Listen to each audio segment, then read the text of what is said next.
Father Cunningham, we're glad to have you here, and again we want to thank you for all your help and preparation of these hearings and for the hospitality of Focus Hope in helping to arrange this meeting here today.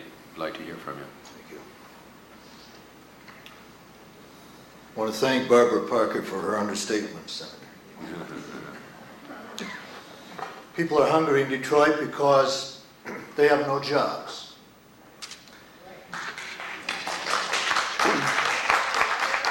And old people are hungry in Detroit because the promise of security has been broken,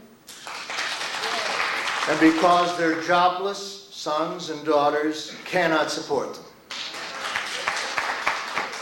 And babies are hungry in Detroit because fathers and mothers have no work. No one is hungry in Detroit because there is no food.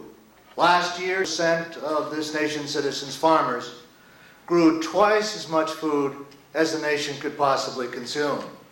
And while old people and babies went hungry, our nation built bigger barns to store the superabundance. This year, in fact, this week, Congress voted to pay dairy farmers millions of dollars to cut milk production by 20%. And in the face of world hunger, Congress voted millions more to brandish MX missiles.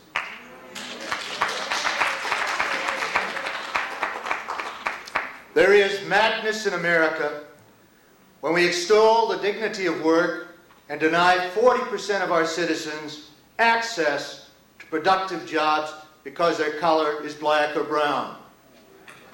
There is madness in America when we deny hopes of human productivity, place people on survival programs, and then take away the programs. There is madness in America when we prod poor people to grow garden plots in our cities while we warehouse our agricultural wealth and give tax dollars to waste thousands of acres unharvested. There is madness in America when desperate old people must struggle through ice and snow for a congregate meal because social planners and legislators thought that would be good for them. There is madness in America when thousands of people line up for hours for a 5-pound block of cheese and wait 2 hours for lunch at our Capuchin monastery.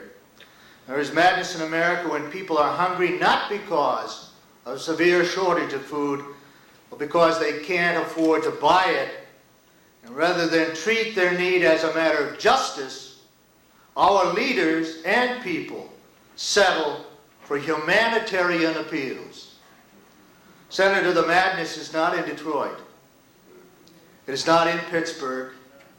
The madness is not in New Orleans or in West Virginia. The madness is in the nation's headquarters, its capital, the seat of its conscience, the citadel of its ideals.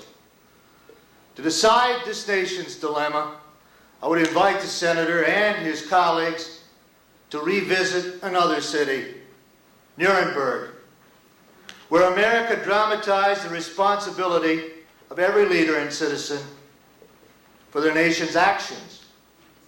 There we set the international framework for national morality. Today we refuse to live by the very rules we proclaimed in condemnation of the Nazis.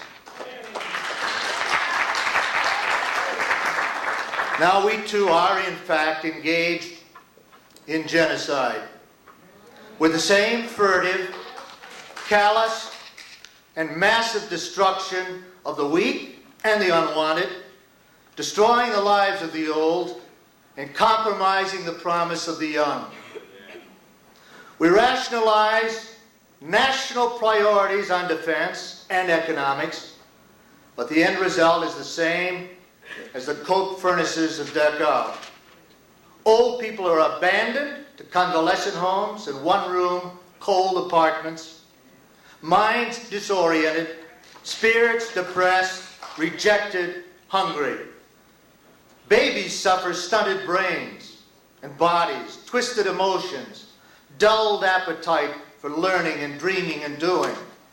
The triumph of selfishness as a way of life and as a principle of government is immoral. It warps America's promise.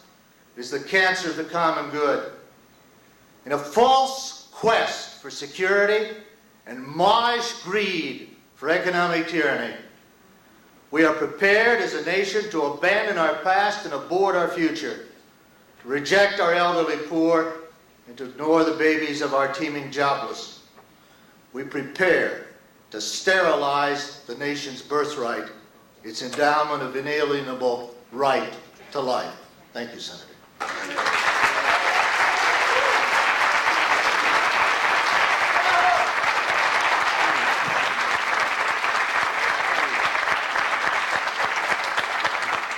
Father, there's much of what you say, although I must say I wouldn't let the opportunity to go by to permit a general indictment.